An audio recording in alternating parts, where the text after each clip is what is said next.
राज्यसभा में सरकार ने स्पष्ट किया कि पत्नियों का बलात्कार भारतीय संदर्भ में अपराध के रूप से लागू नहीं किया जा सकता और लागू न करने के कारणों में प्रमुख हैं असाक्षरता, गरीबी, सामाजिक रीति रिवाज, धार्मिक आस्थाएं और विवाह को समाज द्वारा एक संस्कार के रूप में समझा जाना।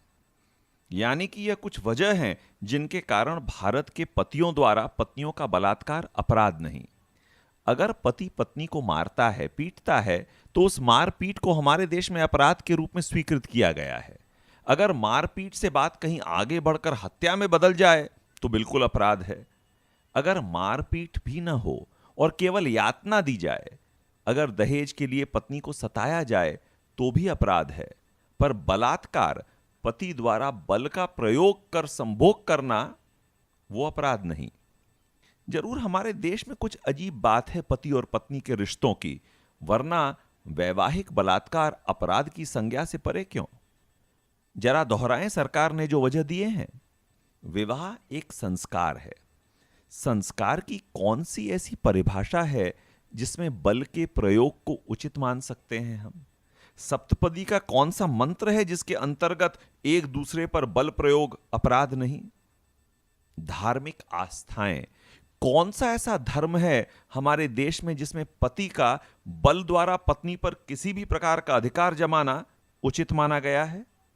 मंत्री महोदय, कम से कम सामने तो रखते ऐसे ग्रंथ को जो हम भी सीख पाते इस सत्य को कि पत्नी पर बल प्रयोग किसी धर्म में शास्त्र सम्मत है।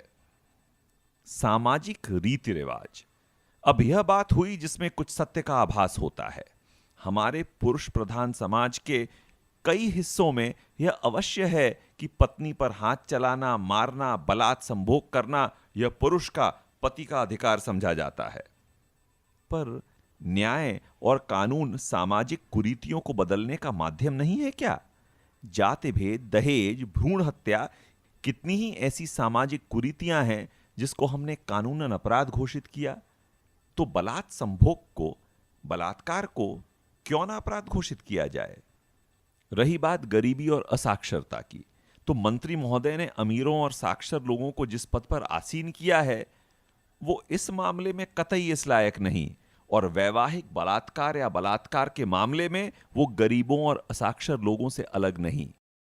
अगर इसमें कोई भी सच होता तो धनी और साक्षर देशों में बलात्कार और वैवाहिक बलात्कार नहीं होते या बेहद कम होते। यह कहना कि गरीबी और असाक्षरता के कारण वैवाहिक बलात्कार होते हैं बिल्कुल निराधार भी है और अति आपत्तिजनक भी। तो सरकार के इन कारणों में अगर कुछ सत्य है तो बस इसमें कि हमारे देश के सामाजिक रीति रिवाज में विवाह में बल का प्रयोग कर संभोग करना गलत नहीं समझा जाता। बलात्कार ही क्यों, पत्नियों को मारना या उन पर रौब जमाना, डरा धमका के रखना आर्थिक और बाहुबल से पौरुष का उचित प्रदर्शन समझा जाता है। पर भारतीय पुरुषों और पतियों का ऐसा व्यवहार खिन्न करता है और सरकार द्वारा ऐसे विचारों की मान्यता दुखी भी। विवाह में प्रेम, सानिध्य, सुख दुख में साथ और सबसे अहम मैत्री या साख्य की बात मुख्य है। पुरुष और खास उनमें पति इतने हीन हैं क्या जो यह स्वीकार कर लें कि बल का प्रयोग और बलात्कर्म अपराध नहीं? आमतौर पर जीवन के हर क्षेत्र में कानून का हस्तक्षेप उचित भी नहीं और वांछनीय भी नहीं।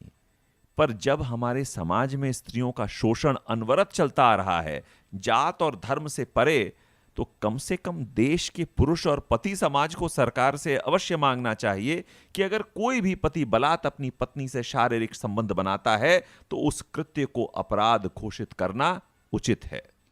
मंत्री महोदय ने जब सरकार के नजरिए को पेश किया तो प्रश्न पूछने वाली एक स्त्री सदस्य थी। यह बहुत बड़ी आशा तो नहीं कि राज्यसभा के 213 पुरुष सदस्य में से कोई एक इसी सत्र में निजी सदस्य विधेयक लाकर वैवाहिक बलात्कार के विरुद्ध पत्नियों के हाथ कुछ हद तक मजबूत करे।